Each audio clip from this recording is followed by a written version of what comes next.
Good afternoon. My name is Hatem Bazian. I'm here representing the Graduate Assembly. First, I would like to offer the family of Mario our condolences on behalf of the graduate students at UC Berkeley. We lost a friend and a colleague in Mario. As you might see, I'm not a veteran of the free speech movement, obviously in terms of age, but that didn't prevent us and prevent me from coming in contact with Mario.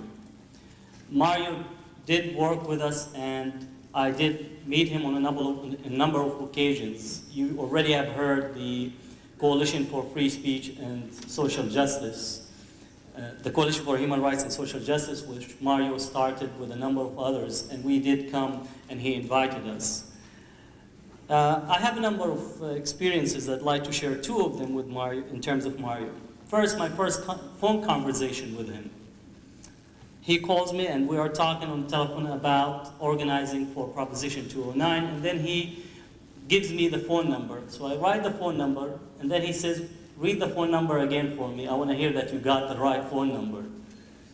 He just wanted to be sure that I am following exactly the direction that he is giving me in terms of giving me the information. And that's the kind of person he is in terms of being specific in giving direction.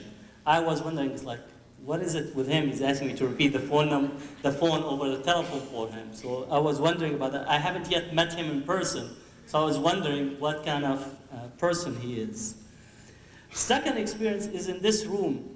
On September 23rd of last year, we had a panel discussion on Proposition 209 and affirmative action.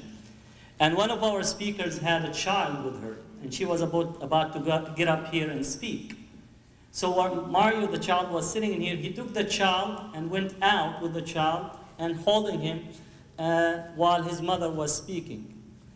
He had no, what you call, fear of expressing himself and shedding away his manhood, if you want to say, well, he's holding a child and going and all that. There was other possibilities.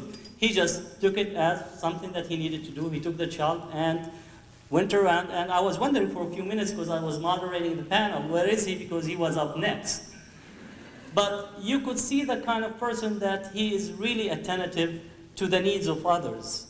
And I call him the true revolutionary, because a true revolutionary is always motivated by love. And love for the children is one thing that we see in Mario.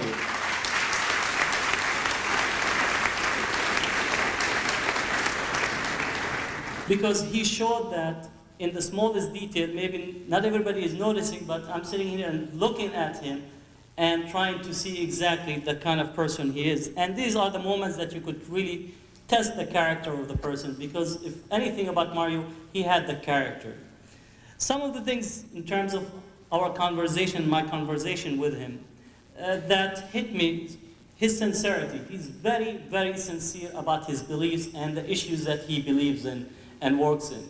You could see it in the meeting, you could see it when you talk with him, you see it when he comes out and speak. He's very, very sincere, and that comes out of him.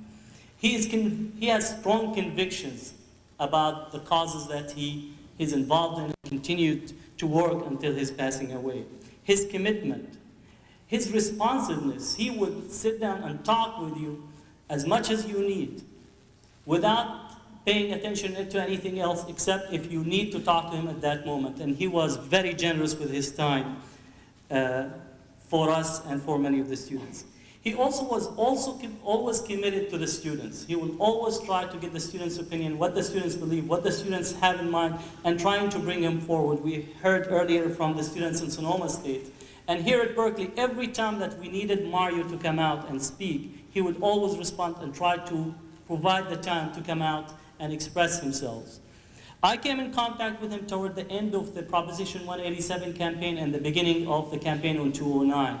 And he was really in the forefront in campaigning and trying to defeat Proposition 209. And really it was very sad for us, one, to lose Proposition 209, but at the same time to hear of the loss of Mario Savio. I tell you that the loss of Mario Savio was larger impact than Proposition 209, because he really symbolizes for us the aspirations and the hopes of the 60s. And for us as students, we need to make the links between those who struggled in the 60s and those who continue to struggle even in the 80s and 90s. Earlier I was talking about whether students here at UC Berkeley know who Mario Savio is and whether they know what the free speech movement is all about. And I have to say that some students know about Mario Savio and some students know about this free speech movement. But I have to say that some of that knowledge is surface knowledge, and really they don't know the deep meaning and understanding of what the movement meant, not only for Berkeley, but for the nation. So maybe here, as the new generation ourselves, as well as the old generation that was part of the free speech movement, we need to make that link, and we need to continue educating the generation that come about the past, so we are able to shape the present and direct the future as we work. And this is something that we hope this lecture that the free speech movement will sponsor will be able to do that in terms of closing the gap. In terms of what Mario means to me personally as well as to others,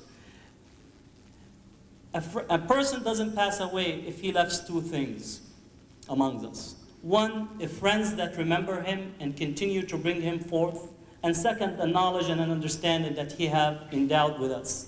And I think Mario Savio have accomplished both. If you look around us in here, Mario have touched every one of us in here in terms of his friendship, his sincerity, and his ability to be there for us.